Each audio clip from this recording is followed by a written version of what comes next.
예, 캔들은 영혼이고 그리고 이평선은 에너지다 이렇게 표현을 하다 보니까 많은 분들이 미리부터 좀 흥분하시는 경향이 있습니다. 그런데 일단은 계속 말씀드린 것처럼 이평선을 알기 위해서는 어떻게 해야 된다고요? 지지선과 저항선을 또 이해를 하시고 넘어가야 돼요. 왜? 이평선 말씀드릴 때 계속 지지받는다, 저항받는다 이런 말씀을 드릴 텐데 그게 이해가 안 된다면은 진행이 안 되겠죠. 그래서 이평선과 저항선 뭐 길게도 하지도 않을 겁니다. 오늘 전부 마스터할 수 있게끔 설명을 드릴 테니까요. 화면 집중하시고 이해하시고 그리고 이해가 안 되시면은 꼭 녹화 방송 다시 한번 보시기 바랍니다. 자, 지지선이 무엇인지부터 다시 한번 공부해 보도록 하겠습니다. 화면 보여드릴 텐데요. 일단 지지선은 무엇인가요? 라고 말씀을 드렸는데 앞서 설명을 드렸죠. 이전 저점과 저점을 수평으로 이은 선. 그래서 다시 설명을 드린다면은 뭐 뒤에 또 그림 보여드리겠습니다만 어떤 구간에서 지지가 되는 부분, 뭐 내려올 때도 마찬가지고요. 내려올 때는 조금 저항이 되겠죠. 그런데 올라갈 때 혹은 횡보할 때 이런 라인에서 지지가 되는 부분을 우리가 지지선이라고 합니다. 그러니까 단어적인 면을 말씀드리는 게 아니라 그림을 보여드리면 쉽게 이해가 되실 텐데 이렇게 글로 설명을 하다 보니까 많은 분들이 좀 어려워하시는 것 같아요. 금방 그림 보여드리고 설명드릴 테니까 힘드시더라도 그냥 넘어가시고요. 왜 이런 표를 만들어 드렸냐면은 나중에 자료를 다운받으시고 혼자 공부하실 때 이런 내용이 있어야 됩니다. 제가 막 구두로만 설명해봐야 또 그림 보여드리고 설명해봐야 이해 안 되시는 부분이 있어요. 그래서 이렇게 설명을 적어 놓은 거니까요. 나중에 꼭 자료 보시면서 다시 공부를 하시고요. 좀 빠르게 그냥 읽어 내려가고 그림 보여드리면서 설명을 드릴게요. 장기적으로 형성된 지지선은 단기적으로 형성된 지지선보다 신뢰도가 높다라는 겁니다. 무슨 얘기하냐면 1년 동안 형성된 지지선과 한 달 동안 형성된 지지선 어느 게 더 신뢰도 높겠어요? 1년 내내 지지가 됐던 구간이라면은 거기가 더 강력한 지지를 받겠죠. 그죠? 그래서 그 지지선 부분에 대해서 장기적으로 지지를 받았던 이게 굉장히 중요해요. 뒤에 가면은 이평선에서 장기 이평선 나오지 않습니까? 그러한 부분들 설명을 드리기 위해서 미리 하는 거예요. 그거 꼭 이해하셔야 되고요. 나머지 부분도 말씀을 드린다면요. 최근에 형성된 지지선, 옛날 거는 무시하셔도 됩니다. 최근에 형성된 지지선이 역시 신뢰도가 더 높다. 이것도 좀 이해가 안 되시면 뒷부분에 또 그림 보면서 설명 드리도록 하고요. 직전에 형성된 저점이 새로운 지지선으로 형성된다. 바로 전에 내려왔다가 반등이 나올 거 아닙니까? 그럼 요 구간, 마지막 생성된 그 지지선이, 그 구간이 지지선으로 형성이 된다. 이런 말이고요. 그 다음에 지지선이 지지가 되거나 혹은 이탈되는 경우, 지지선이 지지가 된다는 건 무엇입니까? 추세가 지속된다는 거죠. 지지선이라는 것은 일단 횡보 내지는 상승할 때 이 지지를 받는다는 내용이 되기 때문에 그래서 이 추세 지속 부분이 이어진다. 그리고 만약에 이 지지선이 이탈이 되게 됐을 경우에는 어떻게 됩니까? 반전된다는 의미가 되겠죠. 그래서 이 부분이 뭐 구두적인, 문서적인 내용이라고 표현하면 또 그렇고 어찌됐건 좀 딱딱한 부분인데 이 부분을 나중에는 들고 다니시면서 계속 읽으셔서 무슨 내용인지 이해를 하셔야 된다 이렇게 말씀드리겠습니다. 그리고 저항선 부분도 똑같은 표예요. 똑같은 표인데 말 그대로 반대쪽에 놓여져 있는 거예요. 지지선은 밑에서 지지하는 거고 저항선은 위에서 저항을 하는 겁니다. 그래서 내용은 똑같습니다. 칠판 다시 보면서 설명을 드릴 텐데요. 화면에 보시면은 지지선과 전부 반대 내용이에요. 전부 반대 내용이고 이 한 가지 지지선 부분에 이게 똑같은 내용으로 있었는데 어떤 내용이냐면 정액 가격대. 그러니까 이걸 또 무슨 내용인지 잘 모르실 텐데 이거 쉽게 생각하세요. 예를 들어서 10,000원, 뭐 10만 원 혹은 삼성전자의 주가 100만 원이다. 그럼 그 100만 원 이러한 특정적인 정액 가격대에서는 지지도 되고 그리고 저항도 된다. 이러한 얘기입니다. 그래서 누구나가 쉽게 정액적으로 볼 수 있는 그런 가격대를 여러분들께서는 역시 맥포인트로 짚고 넘어가셔야 될 부분이다. 이렇게 말씀을 드리겠습니다.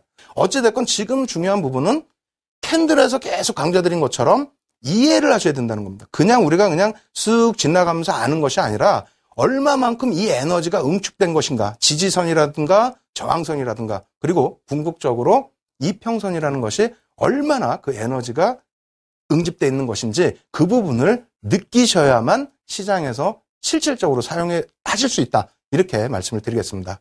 일단 그림 보면서 그 지지선과 저항선 설명을 드리겠습니다. 자, 이렇게 그림 보시면 그나마 조금 이해하시기 좀 편하실 수 있을 거예요. 말보다는 그림이 좀 낫죠? 그래서 저항선 부분이 어디냐? 여기서 놓고 보시면 맨 처음에 첫 번째 움직임부터 가져갈게요. 자, 놓고 보실게요. 첫 번째 1번 올라갔습니다. 올라가는데 부딪히죠.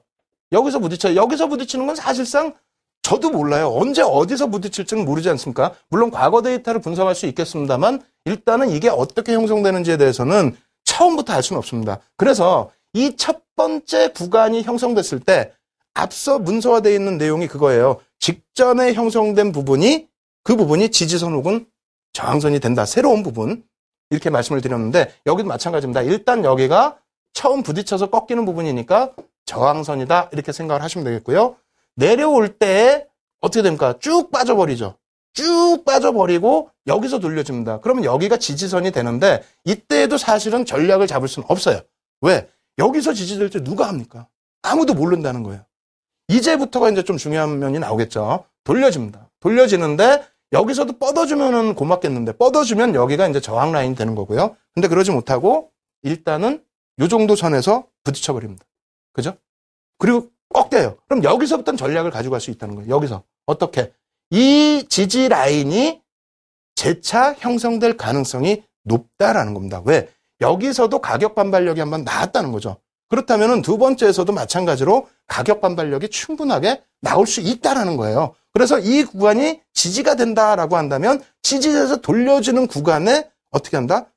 매수를 들어갈 수 있다라는 겁니다. 근데 굉장히 단순해요. 이건 누구나 시장에서 다 아는 내용입니다. 그래서 이 부분이 다 아는 내용이기 때문에 90% 이상 또 맞기도 합니다만 간혹 가다가 번외적인 조금 이상한 흐름이 나오는 경우도 있어요. 그 부분은 나중에 전략 부분에서 그것을 이용한 큰 수익을 내는 그런 비법을 알려드리도록 하겠고요. 지금은 정상적인 흐름 기준에서입니다. 그래서 지지, 여기서부터는 이제 지지가 되는 것을 확인할 수 있고요. 그 다음은 어떻게 된다? 저항. 이 부분이 한번 막혔던 부분이기 때문에 또다시 막힐 가능성이 높습니다. 그래서 거래량까지 설명드리면 참 좋겠습니다만 지금 우리가 거래량 설명 안 드리죠. 그래서 거래량을 배제한다라고 할지라도 가격 반발력이 형성돼 있다. 이게 이평선으로 가게 됐을 때에는 이동 평균선에 대한 주가의 평균 단가의 기준이 됩니다. 그래서 굉장한 에너지를 형성하고 있는 구간이에요, 사실상은. 그래서 이 구간이 저항으로 형성이 되고요. 그리고 나서 다시 내려올 때 지지. 그럼 여기서 어떻게 된다? 매수. 그죠? 돌려질 때 매수가 되겠죠. 그리고 나서 여기서 차익 실현인데 여기서 보면 올라서 버려요. 차익 실현인데 올라서 버려요. 그러면 저항선이 뚫리게 되는 거죠. 뚫리게 되면 어떻게 된다 그랬어요? 앞부분에 설명드렸는데도 불구하고 이해가 잘 안 되실 거예요. 왜냐하면 그 문서적인 내용이 어려우니까. 뚫리게 되면 이게 이제 지지라인으로 형성이 된다는 겁니다. 그래서 올라갔을 때 맨 처음에 형성됐었던 저항선, 그 부분이 일단은 2차 저항선으로 형성이 되는 거고요. 거기서 꺾여져 내려올 때에는 이제는 그 전에 저항선이었던 구간이 새로운 지지선으로 형성이 된다. 이 부분에 대해서는 아시는 분들도 너무너무 많으시고 또 모르시는 분들의 경우에는 조금 신기하다라고 생각하실 수가 있는데 아시는 분들의 기준에서도 그냥 이거 다 알아 이렇게만 생각하지 마십시오. 나중에 변형량에 대해서도 굉장히 깊게 들어갈 겁니다. 그리고 이 에너지라는 부분이 그냥 쉽게 생각할 그런 부분이 아니다. 굉장히 우리가 심오하게 생각해야 될 부분이다. 이걸 꼭 염두를 해두시기 바랍니다. 그리고 이 표를 매수 매도 구간까지 넣어놓고 한번 설명을 드려보도록 하겠습니다. 여기까지 설명을 드릴 텐데요. 일단 놓고 보시게 되면 이렇게 돼 있어요. 이것도 뭐 좀 복잡하죠. 어찌 보면 복잡한데 주가의 흐름이라고 한번 생각을 해보세요. 내 종목이다라고. 처음에는 모른다 그랬어요. 이거를. 저항을 받을지 맨 처음에 어떻게 합니까? 올라갔는데 꺾여지니까 여기서는 누군가가 매도를 해서 밀리는구나. 그리고 이 구간도 처음에는 모르는 거죠. 어떻게 형성이 될지, 그 더 밑에서 형성될지를 모른다는 거예요. 그런데 일단은 여기가 한번 형성되고 여기가 한번 형성되면 그 다음 추세에서는 지지선과 저항선으로 작용될 가능성이 높다. 그러다가 시세라는 것은 어차피 뭐 분출이 되거나 혹은 깨져 내려가야 되겠죠. 그렇기 때문에 올려졌을 때 이 파란색 선을 뛰어넘게 되면은 이제는 저항이 아니라 어떻게 돼요? 여기를 뚫었잖아요. 누가? 윤정두가 매수해서 뚫었던, 여러분들이 매수해서 뚫었던 매수자가 여기서 있다는 거예요. 에너지가 굉장히 강해졌다는 겁니다. 이 구간에서. 누구의 에너지가? 매수자의 에너지가. 매수자의 에너지가 강해졌는데 윗부분에서는 역시 또 부딪혀요. 부딪히면 어떻게 됩니까? 다시 내려오겠죠? 근데 이 라인에서는 어떻게 돼요? 저도 매수할 거고 여러분도 매수할 거고 또 이게 지지가 되는 걸 확인하는 사람도 또 매수하겠죠. 그래서 일단 저항이 뚫리게 되면 그다음부터는 지지 라인으로 형성이 된다. 그리고 뭐 시장도 좋고 종목도 좋고 한다면은 그 다음에 저항성 구간을 또 뚫을 수 있는데 에너지 자꾸 강조드리는 이유가 왜 그러는 거예요? 이러한 부분을 뚫을 때 강력한 에너지, 매수세가 없다면은 뚫고 올라가겠습니까? 못 뚫겠죠. 그리고 이러한 구간에서 어떻게 돼요?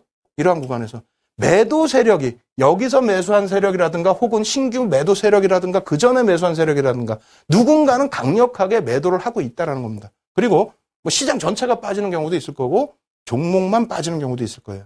그래서 이 에너지 부분의 흐름이 어느 방향으로 집중이 되는가 그러한 부분을 여러분들이 아주 심도 있게 놓고 보셔야 된다 이렇게 말씀을 드리겠습니다. 그래서 역시 또 그림만 놓고 설명을 드리니까 굉장히 어려우실 거예요. 어려우셔서 제가 준비를 했습니다. 그래서 종목군들을 준비를 해서 실전에서는 어떤 흐름이 나왔고 그 종목군들이 어떤 수익을 냈는지 보여드릴 텐데 그에 앞서서 이 자료들 꼭 다운받으십시오. 계속해서 말씀드리지만은 무료입니다. 무료 자료 다운받으시고요. 그리고 이해 안 되시는 부분은 실시간 첨삭지도 참여하셔서 들으시기 바랍니다.